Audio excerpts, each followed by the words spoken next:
یس یس، احمد حسن نے کہا۔ Well done captain Nadia Pasha. Captain Nadia Pasha? Nasir Raza نے حیرت سے دہرایا۔ نادیہ نے تعارف کراتے ہوئے کہا، ناصر رضا، یہ میرے کمانڈنگ آفیسر کرنل احمد حسین ہیں، اور سر مسٹر ناصر رضا کو تو آپ جانتے ہی ہیں۔ کرنل نے رضا سے ہاتھ ملایا اور اس کا کندھا تھپ تھپاتے ہوئے کہا، سوری مسٹر ناصر رضا، ہم نے تمہیں شروع میں ساری بات نہیں بتائی تھی۔ بہرحال تمہارے تعاون کا شکریہ۔ کیپٹن نادیہ پاشا کا تعلق انٹیلیجنس بیورو سے ہے۔ اور ہاں، لیفٹیننٹ رابعہ حنیف کہاں ہیں؟ وہ 2-3 کلومیٹر آگے ہوگی، نادیہ نے بتایا۔ ہم نے اسے احتیاطاً آگے بھیج دیا تھا۔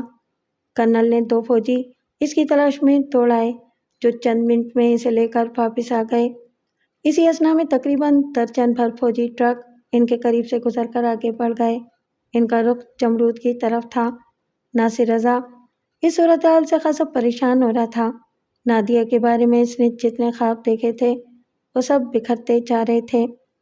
ناصر رضا، تم کچھ پریشان لگ رہے ہو۔ شاید، ناصر رضا نے ہولے سے کہا۔ تمہارے لیے ایک خوشخبری ہے، نادیہ نے کہا۔ میں نے سراج علی اور اس کی بیوی کی تصویریں اتار لی تھیں، تمہیں اس کے پرنٹ مل جائیں گے۔ لیکن تم تو سراج سے صرف ایک دفعہ ملی تھیں اور تمہارا کیمرہ گیٹ پر رکھوا لیا گیا تھا۔ کرنل احمد حسن نے جیب سے سگریٹ نکال کر ہونٹوں میں دبایا تو نادیہ نے فوراً جیب سے لائٹر نکال کر اسے جلایا اور کرنل کا سگریٹ سلگانے کے بعد بولی، آج کل ٹوئن ون کی وجہ سے کافی سہولت ہو گئی ہے۔ او مائی گاڈ، یعنی اس لائٹر کے اندر کیمرہ بھی ہے؟ نادیہ نے صرف مسکرانے پر اکتفا کیا۔ لمحے بھر کے بعد جمرود مل کی جانب سے فائرنگ کی آوازیں آنے لگیں۔ کرنل احمد حسن نے کہا، چلو واپس چلیں، ہمارا ریسکیو مشن مکمل ہو گیا ہے۔ ہیلی کاپٹر پہاڑوں سے بلند ہوا، واپس مڑا اور تیزی سے اپنی منزل کی طرف روانہ ہو گیا۔